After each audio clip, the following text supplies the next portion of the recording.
ನಮಸ್ಕಾರ. ಕನ್ನಡದ ವಾಹಿನಿ ವಿಸ್ಮಯವಾಣಿ ಯೂಟ್ಯೂಬ್ ಚಾನೆಲ್ಗೆ ತಮ್ಮೆಲ್ಲರಿಗೂ ಸ್ವಾಗತ. ವರದಿ ಓದುತ್ತಿರುವುದು ವಿದುಷಿ ಸ್ವಾತಿ ಪಿ ಭರದ್ವಾಜ್. ಅಮೆರಿಕದ ಮಿಚಿಗನ್ ರಾಜ್ಯದ ಟ್ರಾಯ್ ನಗರದಲ್ಲೂ ಭಕ್ತಿಯ ನಾದ ಮೊಳಗಿದ ಗಣಪ. ಪಂಪ ಕನ್ನಡ ಕೂಟದ ವತಿಯಿಂದ ಗಣೇಶೋತ್ಸವವನ್ನು ಶಾಸ್ತ್ರೋಕ್ತ ವಿಧಾನದಲ್ಲಿ ವಿಜೃಂಭಣೆಯಿಂದ ಆಚರಿಸಲಾಯಿತು. ಈ ಸಂದರ್ಭದಲ್ಲಿ ಮಕ್ಕಳು, ಯುವಕರು, ಮಹಿಳೆಯರು ಭರತನಾಟ್ಯ, ಚಲನಚಿತ್ರ ಗೀತೆಗಳಿಗೆ ನೃತ್ಯ, ಫ್ಯಾನ್ಸಿ ಡ್ರೆಸ್, ರಾಮಾಯಣ, ಮಹಾಭಾರತದ ನಾಟ್ಯಗಳ ಮೂಲಕ ಮನರಂಜನೆ ನೀಡಿ ಪ್ರೇಕ್ಷಕರ ಮೆಚ್ಚುಗೆ ಪಡೆದರು. ಆದರ್ಶ ದಂಪತಿ ಸ್ಪರ್ಧೆ ಸಹ ವಿಶೇಷ ಆಕರ್ಷಣೆಯಾಗಿತ್ತು. ಸಂಜೆ ವಿಸರ್ಜನಾ ಮೆರವಣಿಗೆಯಲ್ಲಿ ವಾದ್ಯಗೋಷ್ಠಿ, ಡೊಳ್ಳು ಕುಣಿತದ ಸಂಭ್ರಮಕ್ಕೆ ಮೇಯರ್ ತೆರೇಸಾ ರಿಚ್ ಸ್ವತಃ ಹೆಜ್ಜೆ ಹಾಕಿ ಇನ್ನಷ್ಟು ಉತ್ಸಾಹ ತುಂಬಿದರು. ಕಾರ್ಯಕ್ರಮಕ್ಕೆ mayor Teresa Rich, Shri Shirdi Saibaba ದೇವಸ್ಥಾನದ ಅಶೋಕ್ ಬಡ್ಡಿ, ಡಾಕ್ಟರ್ ಅಮರನಾಥ್ ಗೌಡ, ದಯಾನಂದ್ ಹಾಗೂ ಅನೇಕ ಗಣ್ಯರು ಹಾಜರಿದ್ದರು. ಪಂಪ ಕುಟುಂಬದ ಪ್ರಮೋದ್ ಗೋಪಾಲ್, ನವೀನ್ ಹಟಪಾಕಿ, ವೆಂಕಟೇಶ್ ಪೊಲಾಳಿ, ಅಶುತೋಷ್ ಚನ್ನರೆಡ್ಡಿ, ಸ್ವಾತಿ ಗೌಡ, ಸುನೀತಾ ನಾಗನಂದ ಹಾಗೂ ಹಿರಿಯ ಕಲಾವಿದೆ ನಾಗಮಣಿ ವಿಶ್ವನಾಥ್ ಅವರ ಸಾನ್ನಿಧ್ಯವು ಕಾರ್ಯಕ್ರಮಕ್ಕೆ ವಿಶೇಷ ಭರವಸೆ ನೀಡಿತು.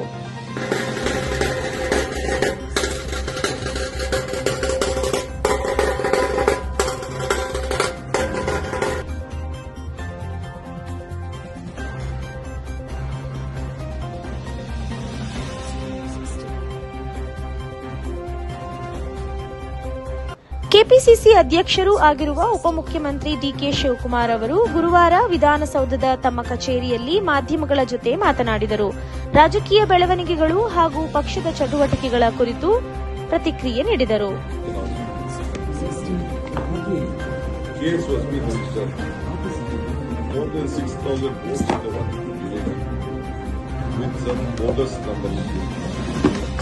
After the case was been registered with the COD of Karnataka to take the responsibility.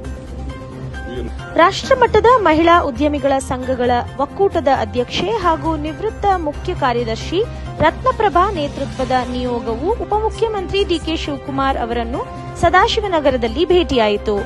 ಮುಂದಿನ ನವೆಂಬರ್ನಲ್ಲಿ ನಡೆಯಲಿರುವ ಮಹಿಳಾ ಉದ್ಯಮಿಗಳ ಸಮ್ಮೇಳನದಲ್ಲಿ ಭಾಗವಹಿಸಲು ಅವರಿಗೆ ಆಹ್ವಾನ ನೀಡಲಾಯಿತು. ಈ ಸಂದರ್ಭದಲ್ಲಿ ಒಕ್ಕೂಟದ ಪದಾಧಿಕಾರಿಗಳಾದ ರಾಜಲಕ್ಷ್ಮಿ, ಜ್ಯೋತಿ ಬಾಲಕೃಷ್ಣ, ಉಮಾರೆಡ್ಡಿ, ಲತಾ ಬಾಲಕೃಷ್ಣ ಮತ್ತಿತರರು ಹಾಜರಿದ್ದರು. ನೇಪಾಳದಲ್ಲಿ ರಾಜಕೀಯ ಅಸ್ಥಿರತೆ ನಡುವೆ ಹಣದುಬ್ಬರ ಭಾರೀಯಾಗಿ ಏರಿಕೆಯಾಗಿದೆ. ಕಠ್ಮಂಡು ಹಾಗೂ ಸುತ್ತಮುತ್ತ ಆಹಾರ ಪದಾರ್ಥಗಳ ಬೆಲೆ ಗಗನಕ್ಕೇರಿದೆ. ಒಂದು ರೊಟ್ಟಿಯ ದರ ಈಗ 60 ರೂಪಾಯಿಗೆ ತಲುಪಿದೆ. ಹಿಂದಿನಂತೆ 10-20 ನೇಪಾಳಿ ರೂಪಾಯಿಗಳಷ್ಟಿದ್ದ ದರದಲ್ಲಿ ಇದು ದೊಡ್ಡ ಏರಿಕೆ. ಅಮೆರಿಕದ ರಿಪಬ್ಲಿಕನ್ ನಾಯಕಿ ವ್ಯಾಲೆಂಟಿನಾ ಗೊಮೆಜ್ ಮತ್ತೆ ವಿವಾದ ಸೃಷ್ಟಿಸಿದ್ದಾರೆ. ಬ್ರಿಟನ್ನಲ್ಲಿ ನಡೆದ ಸಭೆಯಲ್ಲಿ ಮಾತನಾಡಿದ ಅವರು, ಅಮೆರಿಕ ಮತ್ತು ಯುರೋಪಿನಿಂದ ಇಸ್ಲಾಂ ಧರ್ಮವನ್ನು ನಿರ್ಮೂಲನೆ ಮಾಡುವುದು ನಮ್ಮ ಉದ್ದೇಶ ಎಂದು ಘೋಷಿಸಿದರು. ಟಾಮಿ ರಾಬಿನ್ಸನ್ ಬೆಂಬಲ ಸಭೆಯಲ್ಲಿ ಭಾಗವಹಿಸಿದ್ದ ಗೊಮೆಜ್ ಬ್ರಿಟನ್ ಪ್ರಧಾನಿ ಕೀರ್ ಸ್ಟಾರ್ಮರ್ ವಿರುದ್ಧವೂ ಗಂಭೀರ ಆರೋಪ ಮಾಡಿದ್ದಾರೆ. ಸರ್ವೋಚ್ಚ ನ್ಯಾಯಾಲಯವು ವಾಯು ಮಾಲಿನ್ಯ ನಿಯಂತ್ರಣಕ್ಕೆ 3 ವಾರಗಳಲ್ಲಿ ಕಾರ್ಯಯೋಜನೆ ಸಲ್ಲಿಸುವಂತೆ ಕೇಂದ್ರ ಹಾಗೂ ರಾಜ್ಯ ಮಾಲಿನ್ಯ ನಿಯಂತ್ರಣ ಮಂಡಳಿಗೆ ಆದೇಶಿಸಿದೆ. ಮುಖ್ಯ ನ್ಯಾಯಮೂರ್ತಿ ಬಿಆರ್ ಗವಾಯಿ ಮತ್ತು ನ್ಯಾಯಮೂರ್ತಿ ಕೆ ವಿನೋದ್ ಚಂದ್ರನ್ ಅವರ ಪೀಠವು ಮಂಡಳಿಗಳಲ್ಲಿನ ಖಾಲಿ ಹುದ್ದೆಗಳ ಬಗ್ಗೆ ಅಸಮಾಧಾನ ವ್ಯಕ್ತಪಡಿಸಿದೆ. ಪ್ರಧಾನಿ ನರೇಂದ್ರ ಮೋದಿ ಅವರ 75ನೇ ಹುಟ್ಟುಹಬ್ಬದ ಸಂದರ್ಭದಲ್ಲಿ ಅಮೆರಿಕದ ಅಧ್ಯಕ್ಷ ಡೊನಾಲ್ಡ್ ಟ್ರಂಪ್ ದೂರವಾಣಿ ಮೂಲಕ ಶುಭಾಶಯ ಕೋರಿದ್ದಾರೆ. ಸೆಪ್ಟೆಂಬರ್ 16ರ ರಾತ್ರಿ 10:53ಕ್ಕೆ ನಡೆದ ಈ ಮಾತುಕತೆ ಬಳಿಕ ಟ್ರಂಪ್ ಸಾಮಾಜಿಕ ಮಾಧ್ಯಮದಲ್ಲಿ ಮಾಹಿತಿ ಹಂಚಿಕೊಂಡಿದ್ದಾರೆ. ದಾವಣಗೆರೆ ತಾಲೂಕಿನ ದೇವರ ಬೆಳೆಕೆರೆ ಗ್ರಾಮದ ಶ್ರೀ ನಾಗರಸನಹಳ್ಳಿ ವೀರೇಶ್ ಎನ್ಪಿ ಅವರ ಮನೆಗೆ ಕರ್ನಾಟಕ ರಾಜ್ಯದ ಮಾಜಿ ಉಪಮುಖ್ಯಮಂತ್ರಿ ಕೆಎಸ್ ಈಶ್ವರಪ್ಪ ಅವರು ಆಗಮಿಸಿದರು. ದಾವಣಗೆರೆಯಲ್ಲಿ ಗಣೇಶ ವಿಸರ್ಜನೆ ವಿಚಾರವಾಗಿ ಯತ್ನಾಳ್ ಸಚಿವ ಎಸ್ಎಸ್ ಮಲ್ಲಿಕಾರ್ಜುನ್ ವಿರುದ್ಧ ವಾಗ್ದಾಳಿ ನಡೆಸಿದರು. ಶಾಮನೂರಿಗೆ ಮುಸ್ಲಿಂ ಸಮುದಾಯ ಮಾತ್ರ ಮತ ಹಾಕಿದ್ದಾರೆ. 2028ರಲ್ಲಿ ಉಳಿದವರು ಬಿಜೆಪಿ, ಹಿಂದುತ್ವದ ಪಕ್ಷಕ್ಕೆ ಮತ ಹಾಕುತ್ತಾರೆ ಎಂದು ಹೇಳಿದರು. ನಾವು ಕಾಂಗ್ರೆಸ್, ಜೆಡಿಎಸ್ ಸೇರಲ್ಲ, ತಾಯಿ ಭುವನೇಶ್ವರಿ ಸೇವೆ ಮಾಡುತ್ತೇವೆ ಎಂದು ಸ್ಪಷ್ಟಪಡಿಸಿದರು. ಮಸೀದಿಗಳಲ್ಲಿ ಅಕ್ರಮ ಕಟ್ಟಡಗಳಿವೆ. ನಮ್ಮ ಸರ್ಕಾರ ಬಂದರೆ ಉತ್ತರ ಪ್ರದೇಶದಂತೆ ಜೆಸಿಬಿ ಬರುತ್ತದೆ ಎಂದು ಯತ್ನಾಳ್ ಘೋಷಿಸಿದರು. ನಂಜನಗೂಡು ತಾಲೂಕು ಆಡಳಿತ ಭವನದಲ್ಲಿ ವಿಶ್ವಕರ್ಮ ಜಯಂತಿ ಕಾರ್ಯಕ್ರಮ ನೆರವೇರಿತು. ಯುವ ಶಾಸಕರಾದ ದರ್ಶನ್ ಧ್ರುವನಾರಾಯಣ್ ಸಾಹೇಬರ ಅಧ್ಯಕ್ಷತೆಯ ಅನುಪಸ್ಥಿತಿಯಲ್ಲಿ ಹಾಗೂ ಉಪ ತಹಸೀಲ್ದಾರ್ ಸಾನ್ನಿಧ್ಯದಲ್ಲಿ ಕಾರ್ಯಕ್ರಮ ಜರುಗಿತು. ಕಾರ್ಯಕ್ರಮ ಯಶಸ್ವಿಗೆ ಕಾರಣರಾದ ಎಲ್ಲರಿಗೂ ವಿಶ್ವಕರ್ಮ ಸಮಾಜದ ಪರವಾಗಿ ಧನ್ಯವಾದಗಳನ್ನು ಸಲ್ಲಿಸಲಾಯಿತು.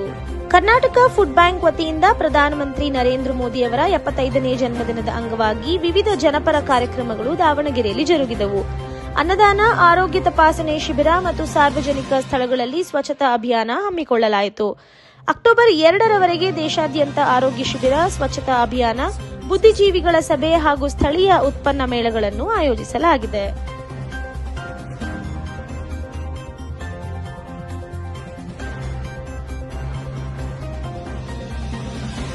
ದಾವಣಗೆರೆಯಲ್ಲಿ ಬಸವನಗೌಡ ಪಾಟೀಲ್ ಯತ್ನಾಳ್ ಅವರಿಗೆ ಅದ್ದೂರಿ ಸ್ವಾಗತ ದೊರಕಿದೆ. ಬಾಡಾ ಕ್ರಾಸ್ನಲ್ಲಿ ಸಾವಿರಾರು ಕಾರ್ಯಕರ್ತರು ಹೂಮಳೆ ಸುರಿಸಿ, ಪಟಾಕಿ ಸಿಡಿಸಿ ಬರಮಾಡಿಕೊಂಡರು. ಬೈಕ್ ರ್ಯಾಲಿ ಮೂಲಕ ಮರಡಿಗೆ ತೆರಳಿದ ಯತ್ನಾಳ್ ಅವರನ್ನು ಹಿಂದೂ ಹುಲಿ, ಮುಂದಿನ ಮುಖ್ಯಮಂತ್ರಿ ಎಂದು ಘೋಷಿಸಲಾಯಿತು. ರ್ಯಾಲಿಯಲ್ಲಿ ಬುಲ್ಡೋಸರ್ ತರಿಸಿ ಯುವಕರು ವಿಶೇಷ ಆಕರ್ಷಣೆಯಾದರು.